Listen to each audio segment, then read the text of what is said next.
She texted from the plane that she upgraded to first class using my card. I canceled her return ticket and blocked her. She got stranded in a foreign country with no money. So this happened a couple months ago and I'm still processing it, but mostly I'm just glad she's gone. I'm 37. Was dating Rachel for 8 months. She's 29. Met her at a friend's barbecue. She was fun at first. Outgoing, social, always knew where the good restaurants were. Red flag I missed. She always knew where the expensive restaurants were and always had reasons why I should pay. Early on I paid for dates, normal stuff, dinner, movies, drinks. But I noticed a pattern after month 2. She never reached for her wallet. Not once. I tested it one night. Check came, she sat there, smiled at me, picked up her phone, I paid, started bothering me. Month 3 I brought it up. Hey, can we split things sometimes? She got quiet.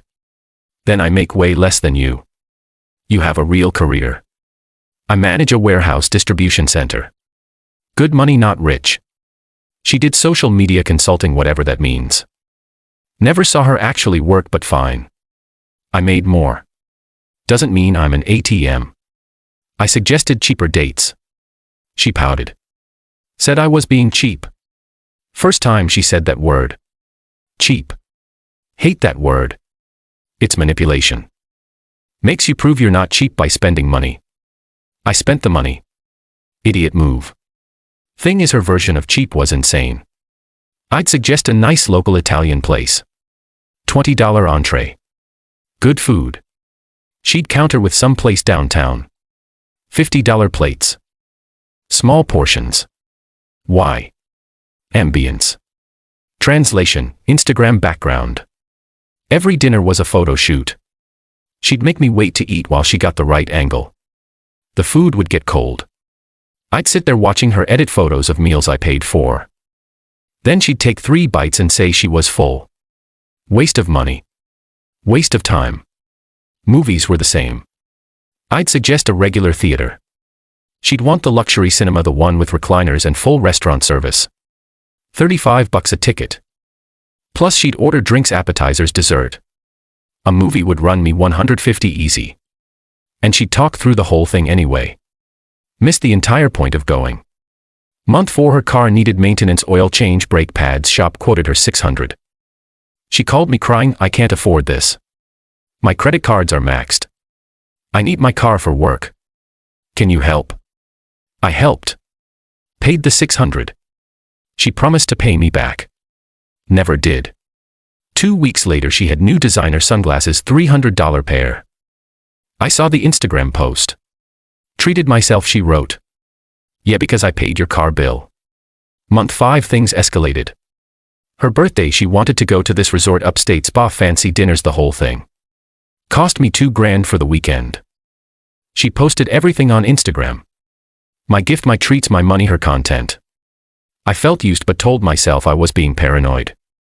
Week after her birthday my buddy Jake got married. I brought Rachel. She complained about the venue not upscale enough. Complained about the food, complained about the open bar only having mid-health liquor. Embarrassed me in front of my friends. I should have ended it there. Month 6 she started hinting about a trip. Wouldn't it be amazing to go to Barcelona, Paris, Rome? I love Europe, don't you? I did study abroad once. Every hint came with puppy dog eyes and a hand on my arm. I'm not stupid. I knew what she wanted. Me to fund her European vacation. I said, maybe next year. She got cold. Stopped texting as much. Stopped coming over. Obvious play. Withholding attention until I gave her what she wanted. Childish. But here's the thing. It was working. I missed her. Hated that I missed her. She came back around after a week. All smiles. Affectionate again. I knew I'd been played but couldn't prove it. Month 7 she brought up Barcelona again. We should go. It'll be so good for us. Cruise trip, reconnect, romance. She done research, found a great hotel, sent me the link. $400 a night for 5 nights plus flights plus food plus everything else. Looking at 4,000 or 5,000 easy. I hesitated. She cried real tears. Said she felt like I didn't value her, didn't value us. All her friends' boyfriends took them on trips. Why wouldn't I? What did that say about how I felt? I caved, booked the trip, flights, hotel, everything. She was ecstatic. Best girlfriend ever for 3 days, then back to normal. Should have seen it. Week before the trip, month 8 now, we had a fight. Small thing. She wanted to add an extra day to Barcelona. I said, no, I couldn't get more time off work. She said I cared more about work than her. I said, that's not fair. She said a lot of things aren't fair. Like her funding her own vacation because I'm too cheap to treat her properly. There it was, funding her own vacation. This was her vacation. I was the wallet. I almost cancelled then. Almost. But the trip was paid for. Flights non-refundable. Hotel prepaid. I'd lose everything. So I figured I'd go have whatever vacation I could, then end things when we got back. Day of the flight 3 weeks ago. Now we met at the airport. I'd flown plenty. Knew the drill. Check-in, security gate. Easy. Rachel was in a weird mood. Giddy, extra affectionate. Should have known something was up. We checked our bags. I booked economy. I'm not flying first class to Europe on a vacation I already didn't want to pay for. Rachel knew this. We discussed it. She said she was fine with economy. Lied, obviously. We went through security separately, different lines. Met at the gate. She was on her phone smiling, texting someone. Who? Her friend Casey. Okay. Didn't think much of it. Boarding started. Group 1, business and first class. Rachel stood up. I looked at her. We're not boarding yet. She smiled. I upgraded. What? I upgraded my seat to first class. How? Don't worry about it. Rachel, how? I used her card, the one you gave me for emergencies. I had given her my credit card number once. Her car broke down. Needed a tow. She was an hour away.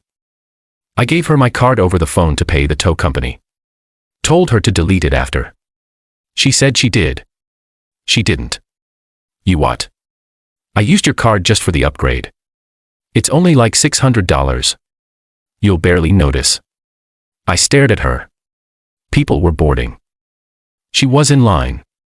You're kidding. No. Why would I be? We're on vacation. I deserve to be comfortable. You can sit in coach. I'll see you in Barcelona. She walked away, boarded the plane, left me standing there. I sat down, pulled out my phone, logged into my credit card account. Sure enough, charged from the airline $673 posted 20 minutes ago. While we were in the airport, she'd upgraded herself and said nothing until it was done. I sat there for 10 minutes. Boarding continued. Group 2, 3, 4. Finally my group. I walked onto the plane, passed through first class, saw her seat 2A, champagne already in hand. She saw me, smiled, wiggled her fingers, little wave. Enjoy, coach babe. I kept walking, found my seat. 34B, middle seat, between a guy who smelled like onions and a lady with a screaming toddler. Perfect. 7-hour flight. I had 7 hours to think. Here's what I thought about. 8 months of paying for everything. Her never offering. Her calling me cheap when I hesitated. Her crying to manipulate me. Her cold shoulder routine when she didn't get her way. The Instagram posts taking credit for my money. This trip I didn't want to take. And now this. Stealing my card information. Spending my money without asking. Abandoning me to sit in first class alone. Not a partner, a leech. 2 hours into the flight I made a decision. Pulled up my phone. Used the Wi-Fi I'd paid $8 for. Logged into the airline website. Found our reservation. 2 tickets outbound. Barcelona to home city 5 days from now. I canceled her return ticket, just hers. Mine stayed active. Cancellation fee was $200. Didn't care. Worth it. Her ticket canceled. Refund would hit my card in 5 to 7 days. Then I opened my credit card app. Reported the $673 charge as unauthorized.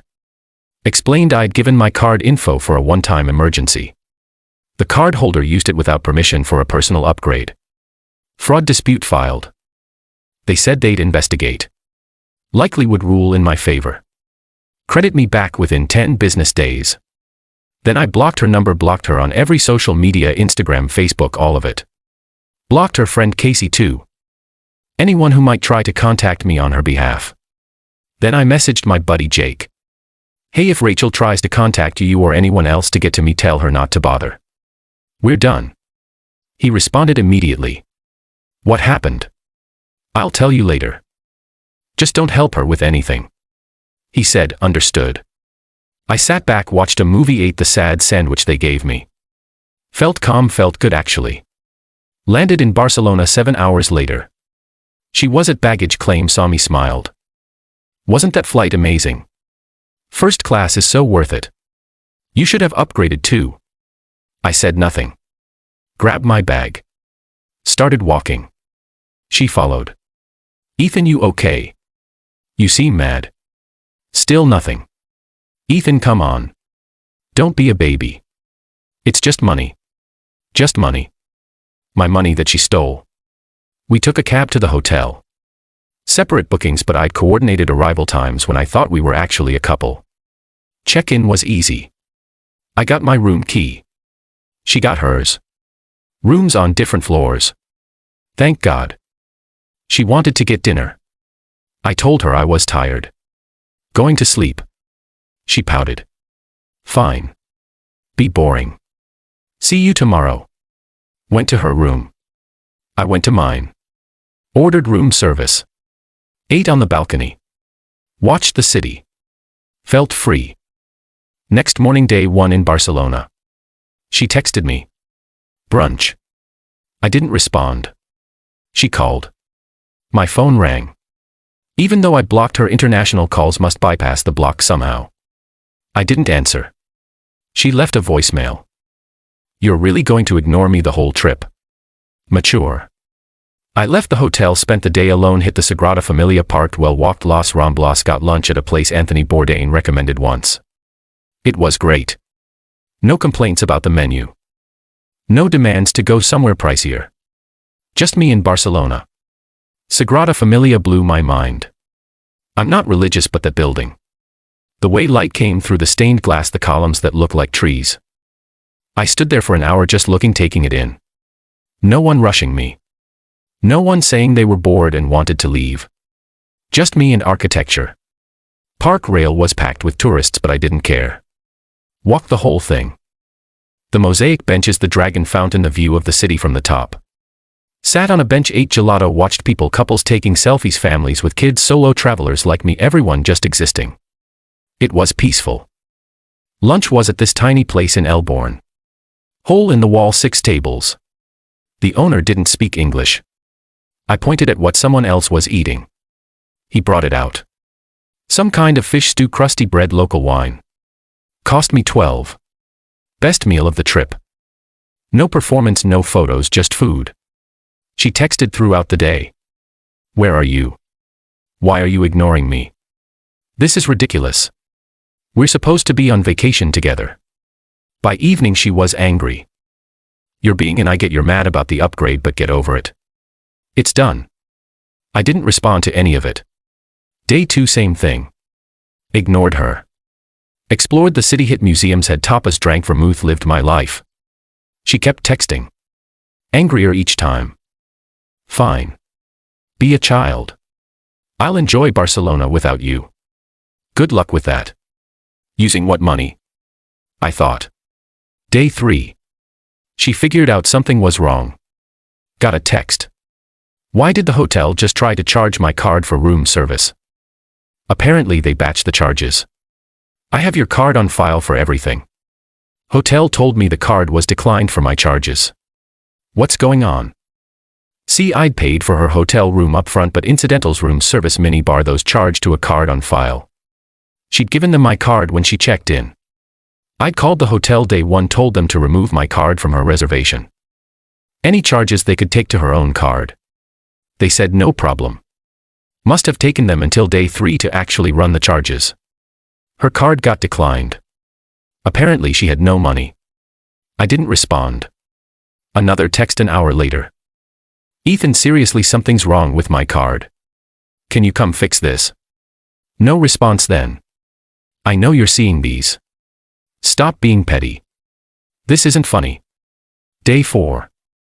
One day before our scheduled return flight. She'd been quiet all morning. Then a call. I answered this time. Wanted to hear this. Where have you been? Enjoying Barcelona without you on purpose or on purpose? You're serious right now? Very. After everything I do for you. What do you do for me, Rachel? I'm with you, aren't I? That's what you do. Exist and look pretty. I take care of myself. I work. I pay my bills. Your arm candy who spends my money. She lost it screaming through the phone. I knew you were just a selfish using me, leading me on. You begged me to come on this trip. I told you Barcelona multiple times. You pushed and you stole my credit card information to upgrade yourself to first class. That was for both of us. You wouldn't upgrade. So what you steal from me? It's not stealing. We're together. Yeah, we're done. I'm done. This trip is over for you anyway. What does that mean? Check your return flight. What did you do? I canceled your ticket. You what? Day of our outbound flight. While I was sitting in 34B next to a screaming toddler, you canceled my flight home. Your flight home. Mine's still active. I leave tomorrow. You're insane. You're broke in a foreign country with no return flight. Good luck. I hung up. Blocked the number again. Knew it probably wouldn't stop her from calling, but I did it anyway. She tried calling 20 more times. All blocked. Texts came through on some app that bypassed the block. WhatsApp. Maybe they were frantic. You can't do this. I'm stranded. I have no money. You have to fix this. I don't have to do anything. Please. I'm sorry. I'll pay you back. No, you won't. Ethan, please. We can talk about this. Nothing to talk about. I'm begging you. Beg someone else. Then Casey started texting from a different number than the one I'd blocked. Ethan, this is Casey. Rachel's freaking out. You need to help her. No, I don't. She's stuck in Spain with no way home. And that's dangerous. So she should have thought about that before stealing from me. You're really going to leave her there? Yep. That's messed up. So is fraud. Figure it out yourselves. I blocked that number too. Day 5, my flight home. I checked out of the hotel, grabbed breakfast, took my time. Flight wasn't until evening. I did one last walk through the Gothic quarter, bought some gifts for Jake and a few other friends. Sat at a cafe, had cortado, read a book, got a text from an unknown number. This is Rachel. I'm at the American consulate. They said, you're my emergency contact. You need to wire me money for a flight home. I deleted it. Didn't respond. Another unknown number an hour later. It's me again. Please, I'm scared. The consulate can only do so much. I need money for a ticket. My parents won't help. My cards are maxed. Please. Deleted. A third number. Fine. Don't help.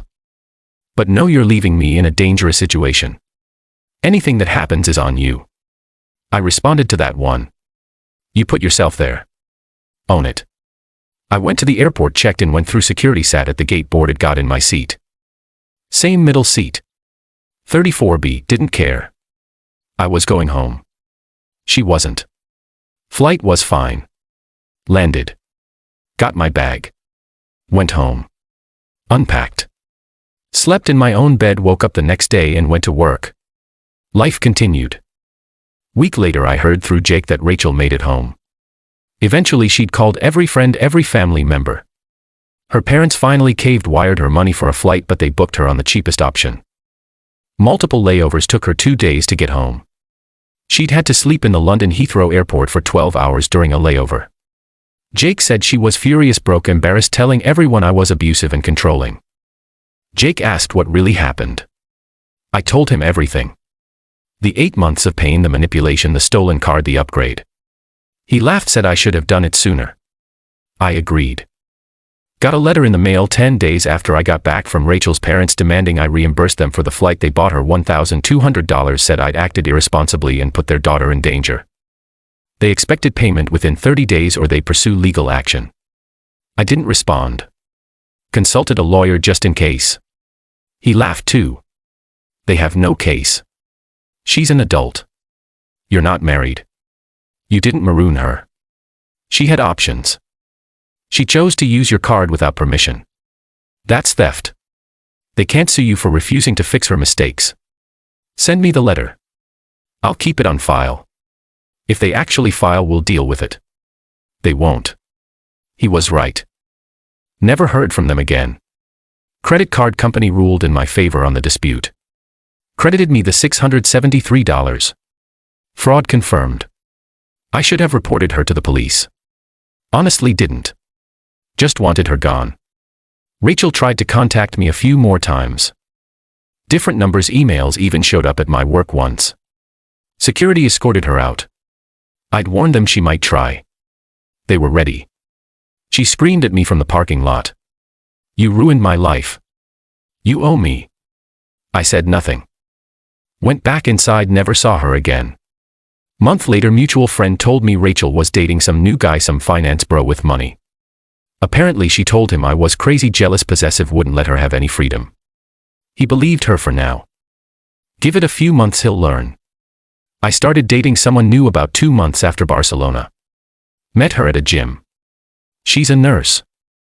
Works hard, pays for herself, insists on splitting everything, refuses to let me pay all the time, says she's not a charity case.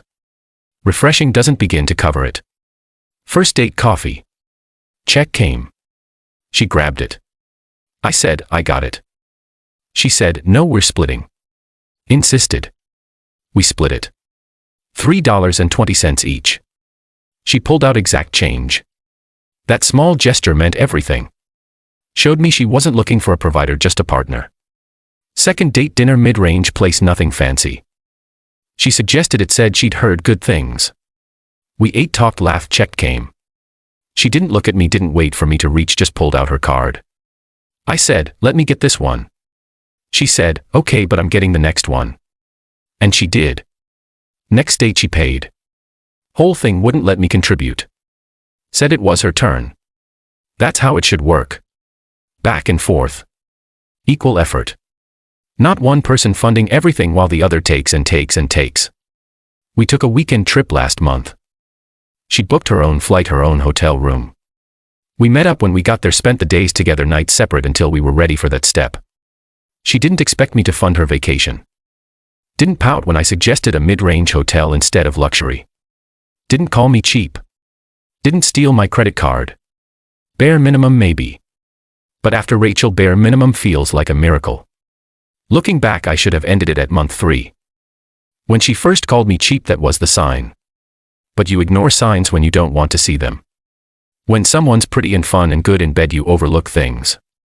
Convince yourself it's not that bad. It's just money. You can afford it. She's worth it. She wasn't worth it. The money wasn't the point.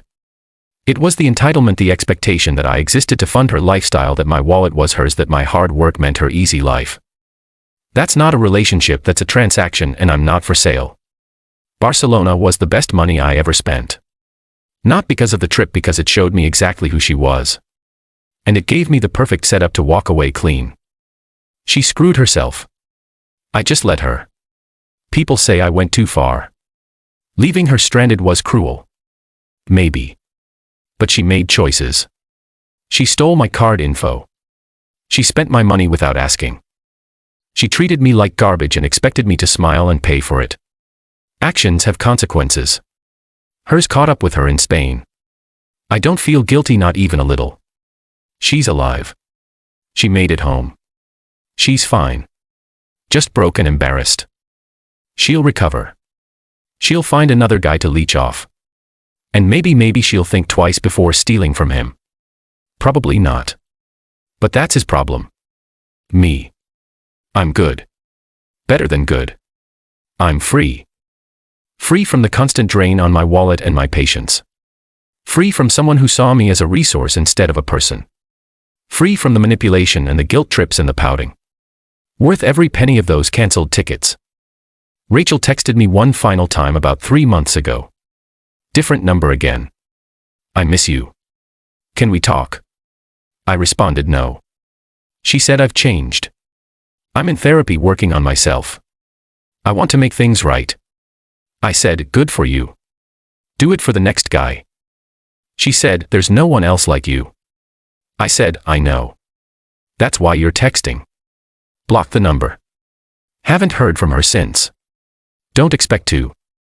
And if I do, block and move on. Simple. That's it. That's the story. Girl used me for money, stole from me one too many times, got left in Spain with no way home. Had to beg her parents for help.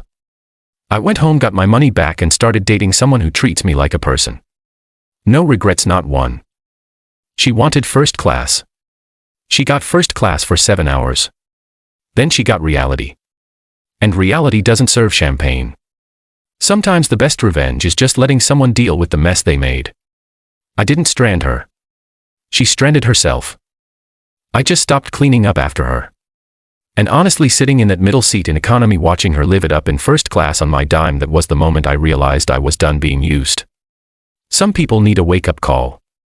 Hers came at baggage claim in Barcelona when she realized I wasn't going to keep funding her life. Life's too short to be someone's ATM, learned that lesson. Won't forget it. Here's what I wish someone had told me at month 1. When someone shows you who they are, believe them. Rachel showed me she was a user from the start. Never paid, never offered, always expected. I ignored it, made excuses. She makes less. She had a hard childhood. She's just used to being taken care of. All garbage. Adults pay their own way. Adults contribute. Adults don't steal credit card information and commit fraud. I stayed because she was pretty. Because the physical part was good. Because my friends thought she was cool. Shallow reasons. Stupid reasons. But reasons that kept me around 8 months longer than I should have been there. The Barcelona thing was a gift. Sounds weird, but it was. She forced my hand, made it so clear what she was that I couldn't ignore it anymore. If she'd been smarter, kept her theft subtle, I might have stayed another year, 2 years, maybe even married her. Dodged a bullet doesn't cover it, dodged a missile. Now I know what to look for. Red flags I'll never ignore again. Someone who doesn't offer to pay ever. Someone who pouts when you suggest cheaper options. Someone who uses words like cheap to manipulate you. Someone who posts your money on social media like it's theirs. Someone who keeps financial score but only counts what you haven't given them, never what they haven't contributed. Those people exist. Plenty of them. They're looking for someone to use. Don't be that someone.